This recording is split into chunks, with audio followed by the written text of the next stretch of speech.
2024 SSLC പരീക്ഷാഫലം പുറത്തുവന്നതോടുകൂടി വലിയ സന്തോഷത്തിലായിരുന്നു കേരളത്തിലെ വിദ്യാർത്ഥികൾ.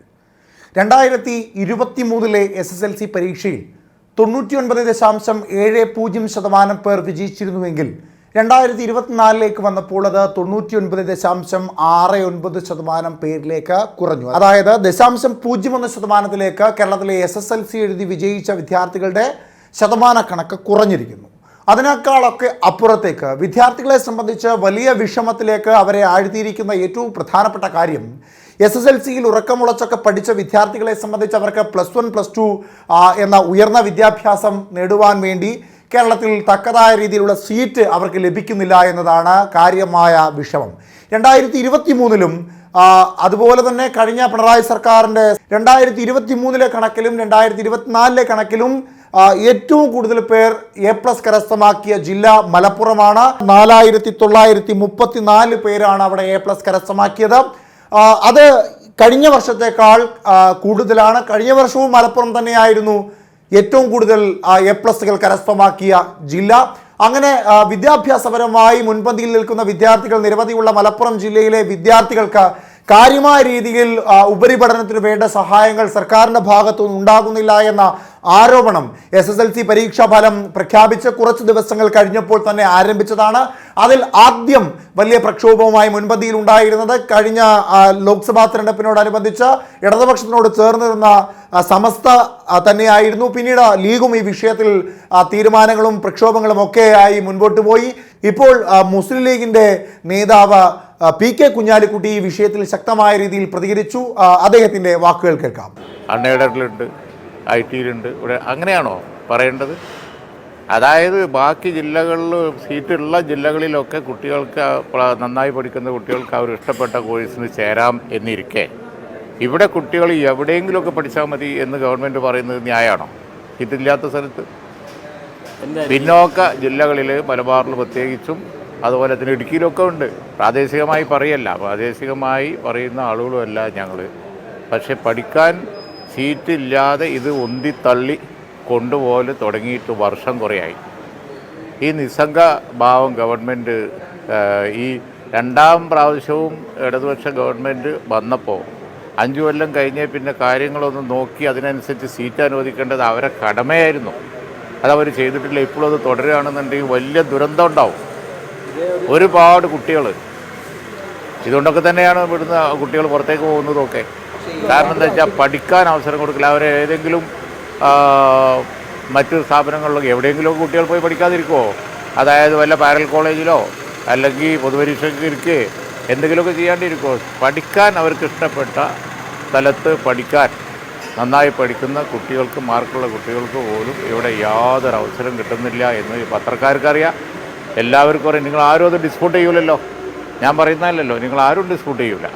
ഈ അധിക ബാച്ചുകൾ അനുവദിക്കാൻ കഴിയില്ല എന്ന് തന്നെ ഓപ്പണായി പറയുന്നുണ്ട്. ഈ അധിക ബാച്ച് അനുവദിക്കാൻ കഴിയില്ല എന്നങ്ങ് പറഞ്ഞാൽ മതിയോ? അത് വിദ്യാർത്ഥികളുടെ അവകാശമല്ലേ. ആ അവകാശം നേടിയെടുക്കാൻ വേണ്ടി പിന്നെ പ്രക്ഷോഭമാണ് മാർഗം. ആ മാർഗത്തിൽ തീർച്ചയായും ഈ താത്കാലിക ശാബ്ദങ്ങളും പറഞ്ഞല്ലോ. വളരെ ഗൗരവമായിട്ടാണ് ഞങ്ങൾ അങ്ങനെയുള്ള ഒരു നിസ്സംഗ ഭാവത്തെ കാണുന്നത്. തീർച്ചയായിട്ടും അതിനെതിരായി വളരെ ശക്തമായ പ്രക്ഷോഭത്തിന് ഞങ്ങൾ നേതൃത്വം കൊടുക്കും. അതുപോലെ തന്നെ പ്രതിപക്ഷം ഈ വിഷയം. വിദ്യാർത്ഥികൾക്ക് വേണ്ട രീതിയിലുള്ള വിദ്യാഭ്യാസ സാഹചര്യം ഒരുക്കി കൊടുക്കാത്ത ഒരു സർക്കാരാണ് കേരളത്തെ ഭരിക്കുന്നതെന്നും അത്തരത്തിൽ വിദ്യാർത്ഥികൾക്ക് വേണ്ട രീതിയിലുള്ള സീറ്റ് സൗകര്യങ്ങളും വിദ്യാഭ്യാസ സൗകര്യങ്ങളും ചെയ്തു കൊടുക്കാത്തത് കൊണ്ടാണ് കേരളത്തിലെ വിദ്യാർത്ഥികൾ കേരളത്തിന് പുറത്ത് അല്ലെങ്കിൽ ഇന്ത്യക്ക് പുറത്ത് പോയി പഠിക്കുന്നതെന്നും PK കുഞ്ഞാലിക്കുട്ടി പറയുന്നു. അത് കാര്യമായ രീതിയിൽ ശ്രദ്ധയ്ക്കെടുക്കേണ്ട ഒരു വിഷയം തന്നെയാണ്.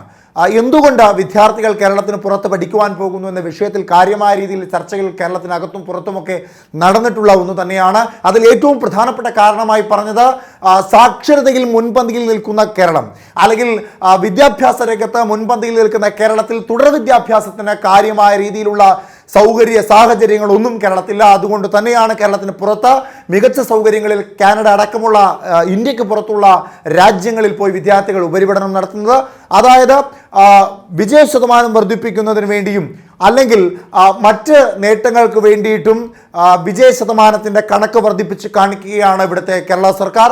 അല്ലാതെ വിദ്യാർത്ഥികൾക്ക് ഉപരിപഠനത്തിന് വേണ്ട യാതൊരു സൗകര്യങ്ങളും ഒരുക്കി കൊടുക്കുന്നില്ല എന്ന കാലങ്ങളായുള്ള ആക്ഷേപത്തിന് ആക്കം കൂട്ടുന്ന തരത്തിലേക്കാണ് PK കുഞ്ഞാലിക്കുട്ടിയുടെ പ്രസ്താവനയും ഇപ്പോൾ വന്നിരിക്കുന്നത്. ഇതിൽ വളരെ പ്രധാനപ്പെട്ട ഒരു കാര്യം, കഴിഞ്ഞ കാലയളവിൽ കേരളത്തിൽ നിന്ന് പുറത്തുപോയി എൻട്രൻസ് അടക്കമുള്ള മറ്റ് ഉന്നത വിദ്യാഭ്യാസത്തിന് വേണ്ടിയുള്ള പരീക്ഷകളിൽ, മത്സര പരീക്ഷകളിൽ പങ്കെടുക്കുന്ന മലയാളി വിദ്യാർത്ഥികളുടെ എണ്ണം കഴിഞ്ഞ വർഷങ്ങളിൽ കുറഞ്ഞ സാഹചര്യമാണുള്ളത്. അതിൽ വിജയ ശതമാനത്തിലേക്ക് വരുന്ന വിദ്യാർത്ഥികളുടെ എണ്ണം കൂടുതലായിരുന്നു കഴിഞ്ഞ കുറേ കാലങ്ങൾക്ക് മുമ്പ്. പക്ഷേ ഇപ്പോൾ അതിലും ശതമാനത്തിലും വിജയ സാധ്യതയിലും വിജയ എണ്ണത്തിലുമൊക്കെ വലിയ കുറവുണ്ടായിരിക്കുന്നു. അപ്പോൾ ഇതിൻ്റെയൊക്കെ അടിസ്ഥാനപരമായി SSLC അടക്കമുള്ള ഏറ്റവും അടിസ്ഥാനപരമായ വിദ്യാഭ്യാസത്തിന് ശേഷമുള്ള തുടർ വിദ്യാഭ്യാസത്തിന് അല്ലെങ്കിൽ ഉയർന്ന പഠനത്തിന്, ഉന്നത പഠനത്തിന് വേണ്ടിയുള്ള സാഹചര്യങ്ങൾ കാര്യമായ രീതിയിൽ കേരള സർക്കാരോ മറ്റ് സംഘടനകളോ ഒന്നും തന്നെ നടത്തി കൊടുക്കുന്നില്ല എന്നുള്ളതാണ് ഏറ്റവും പ്രധാനപ്പെട്ട കാര്യം. അവിടെ സർക്കാരിൻ്റെ ഭാഗത്തു നിന്നുള്ള വീഴ്ച വളരെ പ്രധാനപ്പെട്ട ഒന്നും തന്നെയാണ്. ഏറ്റവും കൂടുതൽ വിദ്യാർത്ഥികൾ ഉയർന്ന ശതമാനത്തോടു കൂടി വിജയിച്ചു പോകുന്ന കേരളം പോലെയുള്ള ഒരു സംസ്ഥാനത്ത് വിദ്യാർത്ഥികൾക്ക് ഉയർന്ന വിദ്യാഭ്യാസത്തിന് വേണ്ടിയുള്ള സാഹചര്യങ്ങൾ ഒരുക്കി കൊടുക്കുന്നില്ല. സംസ്ഥാന സർക്കാർ മറ്റു പല കാര്യങ്ങൾക്ക് വേണ്ടിയിട്ടാണ് സാമ്പത്തികപരമായി പല സഹായങ്ങളും ചെയ്തു കൊടുക്കുന്നത്. ഇവിടെ വിദ്യാഭ്യാസമടക്കമുള്ള, ആരോഗ്യമടക്കമുള്ള പല വിഷയങ്ങളിലും വേണ്ട രീതിയിലുള്ള നടപടികൾ കേരള സർക്കാർ സ്വീകരിക്കുന്നില്ല എന്ന വലിയൊരു ആക്ഷേപം, വലിയൊരു ആരോപണം സമസ്തയും ലീഗും ഒക്കെ ഒറ്റക്കെട്ടായി ആരോപിച്ചിരുന്നു കഴിഞ്ഞ ദിവസങ്ങളിൽ. ഇപ്പോൾ ആ വിഷയത്തിൽ കുറച്ചുകൂടി ശ്രദ്ധ ചെലുത്തിക്കൊണ്ടാണ് PK കുഞ്ഞാലിക്കുട്ടി രംഗത്തെത്തിയിരിക്കുന്നത്. അദ്ദേഹത്തിൻ്റെ ഭാഷകളിൽ ഒന്ന് വ്യക്തമാണ്. അദ്ദേഹം പറയുന്നതിൽ വളരെ പ്രധാനപ്പെട്ട മറ്റൊരു കാര്യം, ന്യൂനപക്ഷ വിദ്യാർത്ഥികൾ ഏറ്റവും കൂടുതൽ പഠിച്ച് പരീക്ഷ എഴുതുന്ന മലപ്പുറത്തെ കാര്യമായ രീതിയിൽ സർക്കാർ കൈയൊടിയുന്നുണ്ട്. കഴിഞ്ഞ കാലങ്ങളായി മലപ്പുറത്തെ വിദ്യാർത്ഥികളോട് സർക്കാർ കാണിക്കുന്ന ഒരു പിന്തിരിപ്പൻ രീതിയുണ്ട്. അത് ഈ കൊല്ലവും ഇടതുപക്ഷ സർക്കാർ തുടർന്നിരിക്കുകയാണ് എന്നാണ് PK കുഞ്ഞാലിക്കുട്ടി പറയുന്നത്. ഇതിൽ മറ്റൊരു പ്രധാനപ്പെട്ട ആരോപണമായി അദ്ദേഹം ഉന്നയിക്കുന്ന ഒരു കാര്യം, ഇത് ആദ്യമായല്ല സർക്കാർ ഇത്തരത്തിൽ മലപ്പുറത്തെ വിദ്യാർത്ഥികളോട് ഒരു മുഖം തിരിഞ്ഞ നിലപാട് സ്വീകരിക്കുന്നത്. ഇതിനു മുമ്പും ഉണ്ടായിരുന്നു. അത് സാങ്കേതികപരമായോ അല്ലെങ്കിൽ സാമ്പത്തികപരമായോ ഒരു പ്രശ്നമായിരുന്നുവെങ്കിൽ എന്തുകൊണ്ട് 2023-ലും 2022-ലും 2021-ലും ഒക്കെ അദ്ദേഹം അത് പരിഹരിച്ചില്ല എന്ന ചോദ്യവും കുഞ്ഞാലിക്കുട്ടി ശക്തമായി ഉയർത്തുന്നുണ്ട്. ഇനി ഇതിനോട് മറുപടി പറയേണ്ടത് സർക്കാരിൻ്റെ ഉത്തരവാദിത്തമാണ്. ഇതിൽ വിദ്യാർത്ഥികൾക്ക് വേണ്ട സൗകര്യങ്ങൾ ഒരുക്കി കൊടുക്കേണ്ടതും കേരളത്തിലെ സർക്കാരിൻ്റെ ഏറ്റവും പ്രധാനപ്പെട്ട ഉത്തരവാദിത്തമാണ്.